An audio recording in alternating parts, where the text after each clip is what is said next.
Hey everybody, this is Mark Mathis with eCommerce and today I'm going to be going over my e-commerce product profitability calculator. Now I developed this years and years ago and I use it constantly on every single product that I choose to sell, and it helps me to quickly evaluate any product that I'm looking to sell and figure out if it makes sense financially for wherever I want to sell it and what I want to do with it. So I want to give this to you, and you can find a link down in the description to be able to access the same calculator and to receive all the updates as I push those out, because this is only the beginning of this tool. But I want to give this to you so that you're making good decisions on every single product that you source. So to get started, it looks like a lot of numbers, but these are just samples in here that I wanted to show you kind of how everything worked. Now, if you're familiar with spreadsheets, you'll know exactly what's going on here. I tried to lay it out in a way that's easy to reference and easy to modify to fit exactly what you're looking for. So this particular calculator will figure out what your profit will be on different platforms. So if you choose to sell it through Amazon FBA, fulfilled by Amazon, basically you buy it from a source. They either ship it directly into Amazon's warehouses, or they ship it to you and then you ship it into Amazon's warehouse. And then Amazon handles everything after that point. They handle all the order fulfillment. They pull the orders. They package them. They put the label on there. They pay for the shipping. They ship it out to the customer, and for the most part they deal with customer service. So for that they obviously charge a fee, but the beauty with that service is that it can scale infinitely. So if you have 100 orders in a month, or if you have 20,000 orders in a month, it doesn't matter. All their pricing is variable just based on what you what you sell. Conversely, if you are selling things through Clickfunnels or your sales funnel or your Shopify store or even eBay, generally speaking, you'll be fulfilling those products in-house or through a warehouse, or there's additional cost included in that, and there's time, and there's only a certain level that you can scale up to before you run into bottlenecks. So anyway, this spreadsheet will make it easy to determine exactly what's your best option and to give you a little more information for exactly how you should move forward. So first of all, let me go through each of these fields so they're more clear. This is a retail MSRP, manufacturer suggested retail price per unit. So you find a product and you want to sell it, you think you can sell it for $60. So that's where you would put that right there. The product cost per unit is basically what it costs you. So if you can get from a supplier for $25, you put that there.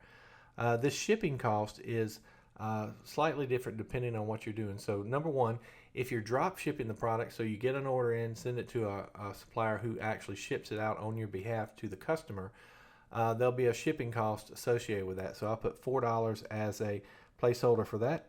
Also, if you were to ship it to yourself or ship it to Amazon's warehouse or wherever it might be, just take the total amount divided by the number of units, and that will give you a per unit shipping cost. That's what you put there. Also, if you're drop shipping, many times different providers will charge a drop ship fee.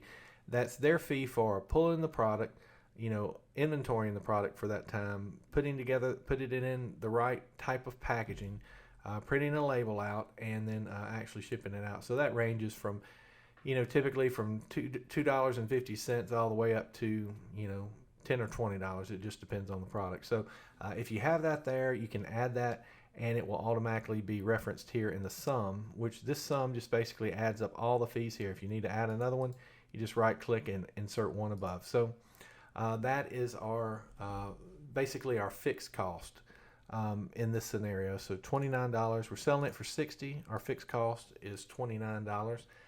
That's great. Our gross profit is $31, and our gross profit percentage per unit is 106%. That would be great if that's the reality of what your profitability actually is. But obviously, you have other costs associated with actually getting that product from the supplier to the customer's hand. So if you're selling on Amazon FBA, I generally calculate about 28% fee.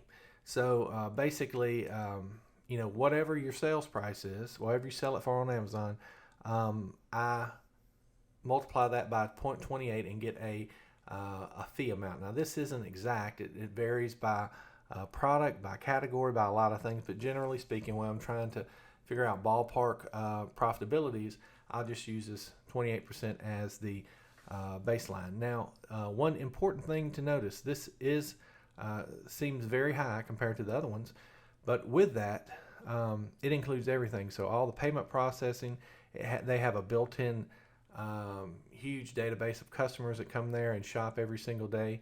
And it also includes all the shipping, warehousing the product, picking it.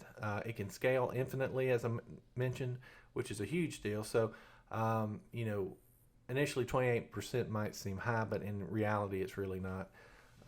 Also, if you want to sell this on eBay, now with eBay, you could either fulfill that yourself, you could fulfill it through a dropship provider, or you could fulfill it from another warehouse where you have your inventory stored. So this is just the eBay closing fees. So basically 75 cents to list it, and then 12% final value fee. So that's what you can see right here. This amount, sales amount times 0.2 plus 0.75 cents, it gives you $7.95. So that's if you're selling on eBay. If you're not selling on eBay, you don't need that.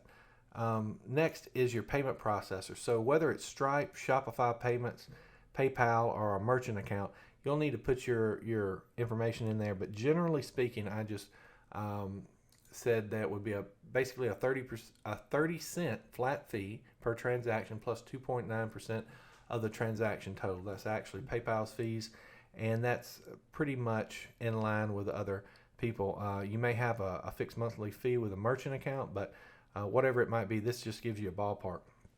And also this one, if you're selling on Shopify, your own store, you'll have a fixed monthly fee for your store, and I'm just putting it in there as general overhead. It's basically $30 a month, and so that'd be $1 a day. I just say just so to keep things simple.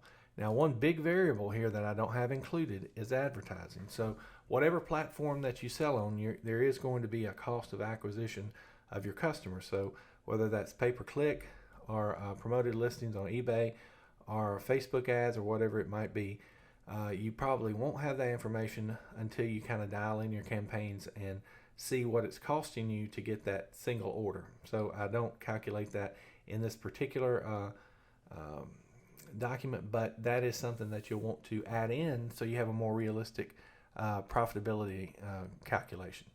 So that is your variable selling cost, and it's based off all the stuff up here.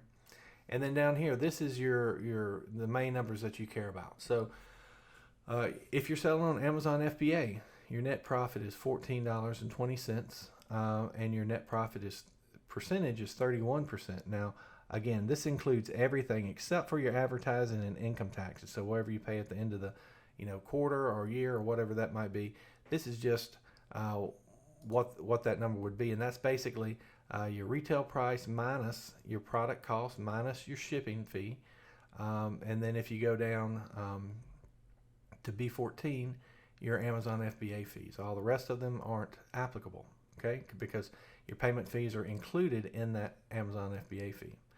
The next one is eBay profit. Now you'll say, wow, this is $7 or so more than your Amazon profit, but again, you have a lot of expenses in addition to this number that you have to take out of this number. Basically, you have to handle shipping it, you have to handle pulling it, you have to have all the materials in place to ship those out, the packaging, the tape, all that kind of stuff. And then Clickfunnels, your sales funnel. This is just on the very first product, which when we get into Clickfunnels and sales funnels, I'll show you how this number can be amplified many times over. So this is just on the front end. If you just sold this product with no upsells, cross sells, order bumps, anything like that, but it's the same situation. They're not doing. You would have to handle fulfillment for this product, okay? And even if you had all your products at Amazon's warehouses, you could create what's called a fulfillment order, and they could ship it out for you. But there's fees for all these things. So there's your net profit percentage again. And then on Shopify, you can see what items I'm including in this. Basically, your retail price minus your total cost minus your Stripe or Shopify payments fee typically, minus your Shopify store fee, and that gives you $27.96, and this is your net profit. So again, all these things, the closer you get to your actual numbers, the better you'll be. Now, one thing that I have also included in this is sales forecasting. So you might say, you might want to see how much net profit would I make if I sold a certain number of units. So if we sold 50 units, you can see this automatically updates based off that quantity. And so as you see right here, at 100 units, the Clickfunnels sales funnel makes you the most profit. However, there's a big problem with all three of these methods, and that is scale. You're not able to scale infinitely. For example, if you sold 100 or if you sold 1,000 units, that would be your profit. And you don't ever have to worry about hiring more people. You don't have to worry about getting bigger warehouse space, moving to a larger warehouse, buying all the shipping supplies, paying for all the shipping, in-house through ShipStation or something like that. You can scale infinitely, and it gives you the flexibility to not be as involved day to day in your business. You can actually go on vacation and your orders are fulfilled from Amazon's warehouse with their people. To me, that's a huge advantage. eBay is an option. I don't use it nearly as much, but again, it is manual on the back end to fulfill wherever you fulfill that from. Clickfunnels sales funnel is probably going to be your best option if you're comfortable with driving traffic and optimizing your offer. That is probably going to give you the most profit, but you have to build automations in the back end to be able to fulfill those directly from wherever you have those. Same goes for your Shopify store. There's a lot of apps and tools out there to automate a lot of the process, but it's not as hands-off as like an Amazon FBA would be. So anyway, I hope you enjoyed this presentation. I hope you enjoy this calculator. I'd love to give it to you and help you. Hopefully it will help you in your business and let you make more profitable product selection decisions as you're going through. And every single product that I purchase that I'm considering to resell or to sell or private label, I run it through this exact calculator, and it helps me to understand where would be best to start off with selling it, what areas I need to work on reducing the cost on, what issues I need to resolve before I start selling it, and that sort of thing. So if you're interested in this, I'd love to give it to you. There's a link down in the description where you can click on, and I'll send you a share link to this Google document. You will need Google Sheets, but it's free. And then whenever I update it, it will automatically be updated on your side. So again, this is Mark Mathis with eCommerceSiteOwners.com. I hope you have a blessed day, and I hope to talk to you in the future.